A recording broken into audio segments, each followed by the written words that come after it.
एक मंत्र है, एक ऊर्जा है, एक स्वप्न है, एक संकल्प है। वंदे मातरम ये एक शब्द मां भारती की साधना है, मां भारती की आराधना है। वंदे मातरम ये एक शब्द हमें इतिहास में ले जाता है। यह हमारे आत्मविश्वास को, हमारे वर्तमान को आत्मविश्वास से भर देता है और हमारे भविष्य को ये नया हौसला देता है कि ऐसा कोई संकल्प नहीं, ऐसा कोई संकल्प नहीं जिसकी सिद्धि न हो सके, ऐसा कोई लक्ष्य नहीं जो हम भारतवासी पा न सके।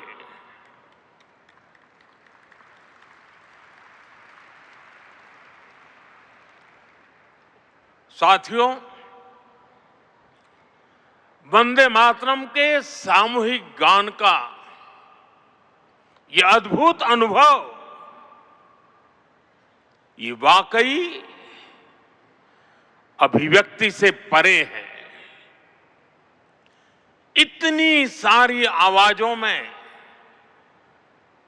एक लय, एक स्वर, एक भाव, एक जैसा रोमांच, एक जैसा प्रवाह, ऐसा तारतम्य, ऐसी तरंग, इस ऊर्जा ने हृदय को स्पंदित कर दिया है।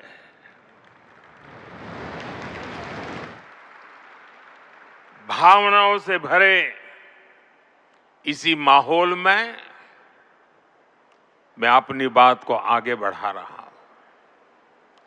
मंच पर उपस्थित कैबिनेट के मेरे सहयोगी गजेंद्र सिंह शेखावत, दिल्ली के उपराज्यपाल वीके सक्सेना, मुख्यमंत्री रेखा गुप्ता जी, अन्य सभी महानुभाव,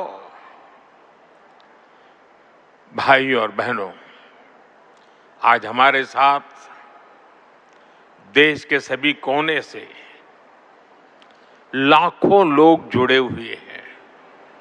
मैं उनको भी मेरी तरफ से वंदे मातरम से शुभकामनाएं देता हूं। आज 7 नवंबर का दिन बहुत ऐतिहासिक है। आज हम वंदे मातरम के 150वें वर्ष का महा उत्सव मना रहे हैं।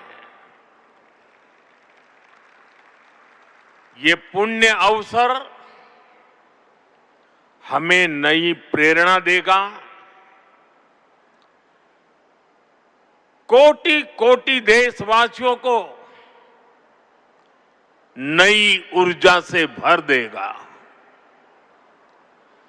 इस दिन को इतिहास की तारीख में अंकित करने के लिए आज वंदे मातरम पर एक विशेष कॉइन और डाक टिकट भी जारी किए गए हैं। मैं देश के लक्षावधि महापुरुषों को, मां भारती के संतानों को वंदे मातरम इस मंत्र के लिए जीवन खपाने के लिए आज श्रद्धापूर्वक नमन करता हूं और देशवासियों को इस अवसर पर बहुत बहुत बधाई देता हूं। मैं सभी देशवासियों को वंदे मातरम के 150 वर्ष पूरे होने पर बहुत बहुत शुभकामनाएं भी देता हूं। साथियों, हर गीत, हर काव्य का अपना एक मूल भाव होता है, उसका अपना एक मूल संदेश होता है। वंदे मातरम का मूल भाव क्या है? वंदे मातरम का मूल भाव है भारत मां भारती। भारत की शाश्वत संकल्पना, वो संकल्पना जिसने मानवता के प्रथम प्रहर से खुद को गढ़ना शुरू कर दिया, जिसने युगों युगों को एक एक अध्याय के रूप में पढ़ा, अलग अलग दौर में अलग अलग राष्ट्रों का निर्माण, अलग अलग ताकतों का उदय, नई नई सभ्यताओं का विकास, शून्य से शिखर तक उनकी यात्रा और शिखर से पुनः शून्य में उनका विलय, बनता बिगड़ता इतिहास, दुनिया का बदलता भूगोल, भारत ने ये सब कुछ देखा है। इंसान की इस अनंत यात्रा से हमने सीखा और समय समय पर नए निष्कर्ष निकाले। हमने उनके आधार पर अपनी सभ्यता के मूल्यों और आदर्शों को तराशा, उसे गढ़ा। हमने, हमारे पूर्वजों ने, हमारे ऋषियों ने, मुनियों ने, हमारे आचार्यों ने, भगवंतों ने, हमारे देशवासियों ने अपनी एक सांस्कृतिक पहचान बनाई। हमने ताकत और नैतिकता के संतुलन को बराबर समझा और तब जाकर भारत एक राष्ट्र के रूप में वो कुंदन बनकर उभरा जो अतीत की हर चोट सहता भी रहा और सहकर भी अमरत्व को प्राप्त कर गया। भाइयों बहनों, भारत की ये संकल्पना, उसके पीछे की वैचारिक शक्ति है। उठती गिरती दुनिया से अलग अपना स्वतंत्र अस्तित्व बोध, ये उपलब्धि और लयबद्ध, लिपिबद्ध होना, लयबद्ध होना और तब जाकर के हृदय की गहराई से, अनुभवों के निचोड़ से, संवेदनाओं की असीमता को प्राप्त कर करके वंदे मातरम जैसी रचना मिलती है। और इसलिए गुलामी के उस कालखंड में वंदे मातरम इस संकल्प का उद्घोष बन गया था और वो उद्घोष था भारत की आजादी का। मां भारती के हाथों से गुलामी की बेड़ियां टूटेगी और उसकी संतानें स्वयं अपने भाग्य की भाग्य विधाता बनेगी। साथियों, गुरुदेव रविंद्रनाथ ठाकुर ने एक बार कहा था, बंकिम चंद्र की आनंद मठ केवल उपन्यास नहीं है, ये स्वाधीन भारत का एक स्वप्न है। आप देखिए, आनंद मठ में वंदे मातरम का प्रसंग, वंदे मातरम की एक एक पंक्ति के, बंकिम बाबू के एक एक शब्द के, उसके हर भाव के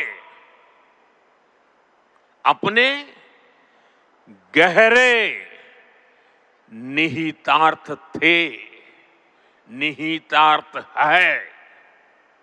ये गीत गुलामी के कालखंड में रचना तो जरूर हो गई उस समय, लेकिन उसके शब्द कुछ वर्षों की गुलामी के साए में कभी भी कैद नहीं रहे। वो गुलामी की स्मृतियों से आजाद रहे। इसलिए वंदे मातरम हर दौर में, हर कालखंड में प्रासंगिक है। इसने अमरता को प्राप्त किया है। वंदे मातरम की पहली पंक्ति है, सुजलाम सुफलाम मलयज शीतलाम सस्य श्यामलाम मातरम। अर्थात प्रकृति के दिव्य वरदान से सुशोभित हमारी सुजलाम सुफलाम मातृभूमि को नमन। साथियों, यही तो भारत की हजारों साल पुरानी पहचान रही है। यहां की नदियां, यहां के पहाड़, यहां के वन वृक्ष और यहां की उपजाऊ मिट्टी, ये धरती हमेशा सोना उगलने की ताकत रखती है। सदियों तक दुनिया भारत की समृद्धि की कहानियां सुनती रही थी। कुछ ही शताब्दी पहले तक ग्लोबल जीडीपी का करीब 1/4 हिस्सा भारत के पास था।